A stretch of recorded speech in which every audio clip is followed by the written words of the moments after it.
Hi everybody, it's Mrs Green here again. This week for the Manchester Academy virtual reading programme we're looking at non-fiction, and I'm reading extracts from Hidden Figures by Margot Shetterly, and I'm going to tell you a little bit more about Catherine's life today.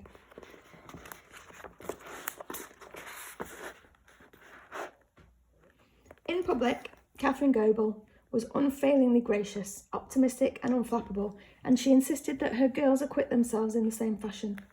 Her grief and loneliness, the burden of being both mother and father, she relegated to the privacy of their house on Mimosa Crescent. Jimmy Goebel had been the love of Catherine's youth, a nurturing father and the partner she expected to grow old with. The two of them had been a compatible, attractive and charming couple, making the rounds of the black community's fall galas, debutante balls, picnics and fundraisers. As a single woman, still youthful at 40 years old, she found herself drifting towards the social sidelines. Eunice Smith was Catherine's steadfast companion and confidant. The two of them spent more time together than many married couples, commuting back and forth to work each day, serving together as officers of the Newport News chapter of their sorority, aka, taking time off work to root for their teams in the yearly Central Intercollegiate Athletic Association basketball tournament for black colleagues. They never missed Sunday service at Carver Memorial Presbyterian Church, and one night a week, when they left Langley, they headed over to Carver for choir practice. One evening in 1958, a handsome 33-year-old army captain with a ready smile and a rich bass voice ambled into practice. James A. Johnson, born in rural Suffolk, Virginia, had moved with his family to Hampton as an adolescent. He attended Phoenix High School, and in fact Mary Jackson had been one of his student teachers. Jim Johnson had planned to attend Hampton Institute, but was drafted right after graduating from high school. Rather than being assigned to the US Naval Training School down the campus, he was sent to the US Navy boot camp in Great Lakes, Illinois. He trained in aviation metalsmithing, specialising in the repair of propellers. After his war service, Johnson finished his degree and landed a clerk job at the Commerce Department in Washington, D.C., but he also signed up for the US Navy Reserve so he could spend his weekends at Patuxent River Naval Base in Maryland, repairing planes used for test flight. With the onset of the Korean War, he enlisted in the army, serving as an artillery sergeant, calibrating guns being fired on enemy infantry. In 1956, he returned to Hampton, taking a job at the post office as a mail carrier, maintaining his trim military shape through miles of walking each day. Never one to stray too far from the armed services, he also signed up as a member of the US Army Reserve. "Ladies, he's single," the pastor had announced in church that Sunday after introducing Jim as a new member of the congregation. It hadn't been Catherine's expectation or intention to find a new love, but almost immediately after meeting in the choir loft, she and Jim began courting, tentatively turning up together at dances and dinner parties and arriving together at church as a family, with Kathy and Connie in tow. Jim's devotion to the military service made it easy for him to understand Catherine's strong commitment to her work at Langley. He knew the satisfaction that came from fulfilling employment and loved the sense of mission and camaraderie that the military gave him. As a black man, he relished the opportunity to step forward from the cook and steward and labourer jobs that had traditionally been reserved for blacks and gain expertise in an area where he felt he could make a frontline contribution. He was also sensitive to the secretive nature of Catherine's work and the longer hours her job now demanded of her.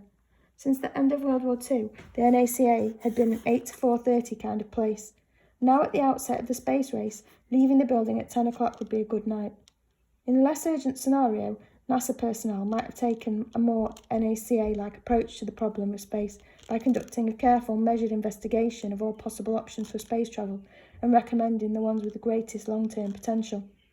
There were those within NASA who believed and would continue to believe for decades into the future that the government's decision to put all its chips on a short-term strategy to beat the Soviets came at the cost of the opportunity to turn humans into a truly spacefaring species. With the Russians off to what looked like a commanding lead, it was the simplest, fastest and most reliable approach that began to take shape as NASA teased out the limitations, interdependencies, contingencies and unknowns they faced. The engineers approached Project Mercury the way engineers tackled any problem. They broke Project Mercury down into its constituent parts. The spacecraft itself, the can that would take a man into space, was the brainchild of Dorothy Lee's boss, Maxime Faget. Aerodynamic theory and intuition suggested that the rocket and spacecraft combination should be as streamlined as possible to minimise aerodynamic drag. Since the Wright brothers' 1915 flyer, airplanes had evolved from pelican-like awkwardness to sleek machines with the silhouette of a falcon, Why wouldn't a spaceship continue along the same path? But tests by Harvey Allen, an engineer at the NACA's Lewis Flight Propulsion Laboratory in Cleveland, showed the needle-shaped structures wouldn't be able to deflect the extreme heat caused when they zoomed through the friction of the atmosphere. A blunt-shaped body, something shaped more like a champagne cork, would create a shockwave as it came back towards Earth, dissipating the heat and keeping, they hoped, the man inside safe. Faggett put Allen's insights to work in the design of Mercury space capsule, 6 feet wide and nearly 11 feet long, weighing 3,000 pounds. The selection process for astronauts will be limited to candidates small enough to fit into the lunchbox of a spaceship. Only men at under 5 feet, 11 inches tall, and weighing less than 180 pounds were considered. Each was required to be a qualified test pilot under 40 years old with at least a bachelor's degree. In 1959, NASA held a press conference to present the Mercury 7 astronauts to the world. 4 of the 7 selected, Alan Shepard, Scott Carpenter, Wally Schirra and John Glenn, had graduated from the US Naval Test Pilot School at Patuxent River, where Catherine's new beau, Jim Johnson, had worked as a mechanic. NASA installed the astronauts in an office at Langley, next door to the Space Task Group, and proceeded to put them through physical training and classroom instruction in engineering and astronautics. Employees stayed alert to catch a glimpse of the Mercury 7, who'd gone from anonymous military men to among the most recognisable faces in the world. Computers working in the Space Task Group and the astronauts, whose office was located in the same building, often ran into each other, going to and from the bathrooms.